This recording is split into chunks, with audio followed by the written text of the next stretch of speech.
अस्सलामुअलैकुम रहमतुल्लाहि वबरकातुहू। नाज़रीन असातिज़ा किराम, अब आपके सामने ये चौथा एपिसोड है जिसमें रे से लेकर गैन तक के अल्फाज की बनावट किस तरह करनी चाहिए उसकी प्रैक्टिस बताई गई है। यहाँ पर रे जो है उसके मैंने सवा इधर से 3 कत और आड़े 3 कत देखा बताया हूँ जो वितर की शक्ल में है, और जो उसकी ऊंचाई है वो आधे कत के ऊपर ले ली जाती है जो यहाँ पर नज़र आ रही है। और रे को किस तरह खींचना है उसके ऊपर आपका ज़्यादा ध्यान रखना चाहिए। जो चौक है वो 60 के एंगल के अंदर ही तिरछा रखता हूँ मैं।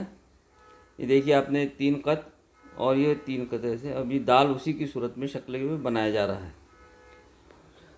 अब यहाँ पर वो जो लंबे पूरा 3 कत है उसका आधा हिस्सा नीचे आधा कत छोड़ के उसको तिरछा कर लेते ताकि उसमें खूबसूरती आए दाल के निचले हिस्से के ऊपर।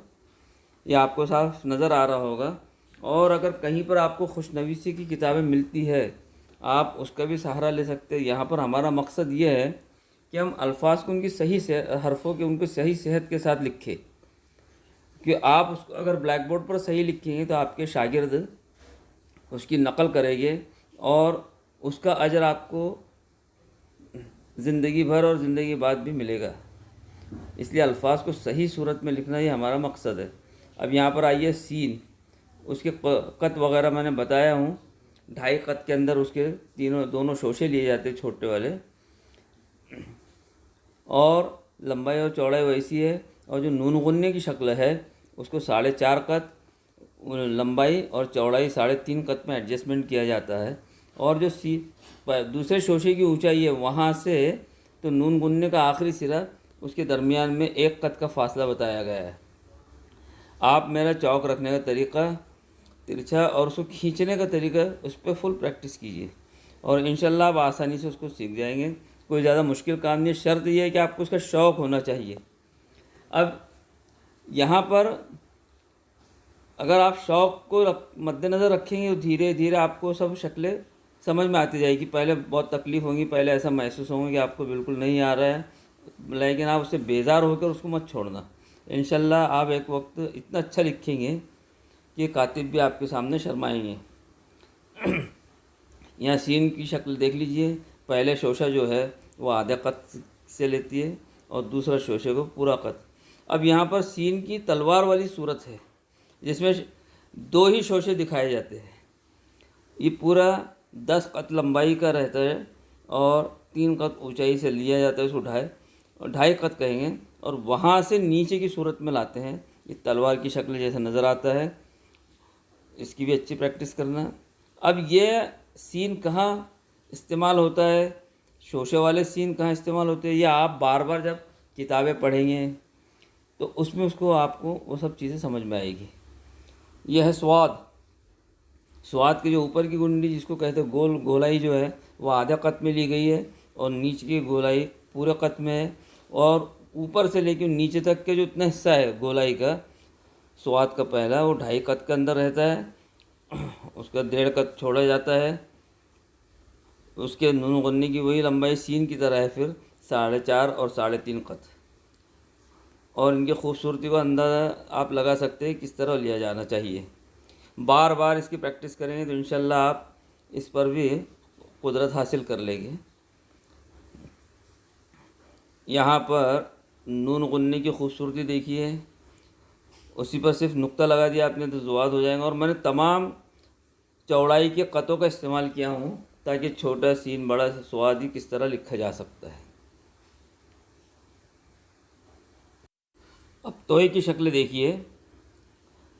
ये अलीफ की सूरत में 1.5 कत का ऊपर सवा कत का लंबाई का वो ख़त लिया मैंने, फिर आधा कत का वो ऊपर की गोलाई, और नीचे से हम रे को झटका लेते हैं उस सूरत में शक्ल को लाया हूँ। और वो पूरी ऊपर से गोलाई से लेकर नीचे तक के 2.5 कत की ऊंचाई रहती है, ऊपर 1.5 कत, यानी सब कुल मिला के 4 कत लंबा ये तोय जोए ये शक्ल होती है। और उसका जो चौड़ाई है वो सवा कत है तोय की, आपको नज़र आ रही है, ऊपर लिखा हूँ मैंने। और इस सूरत में आपको उसके पूरी प्रैक्टिस करनी है।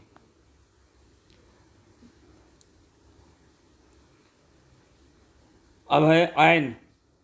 आयन के लिए देखिए आप कि आयन को मैंने किस खूबसूरती से लिया। ऊपर जो है आधे कद कर चौड़ाई लेके उसे झटका मारा तिरछा, तो ऊपर ऐसे एक पहाड़ की ऐसी चोटी जैसा बन जाता है।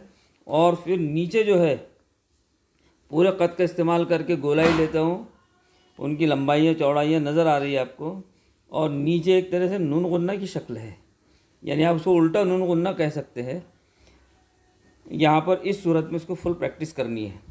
आयन उसी पर नुक्ता लगा देंगे आप तो गैन हो जाएगा। आयन और गैन की फुल प्रैक्टिस करो।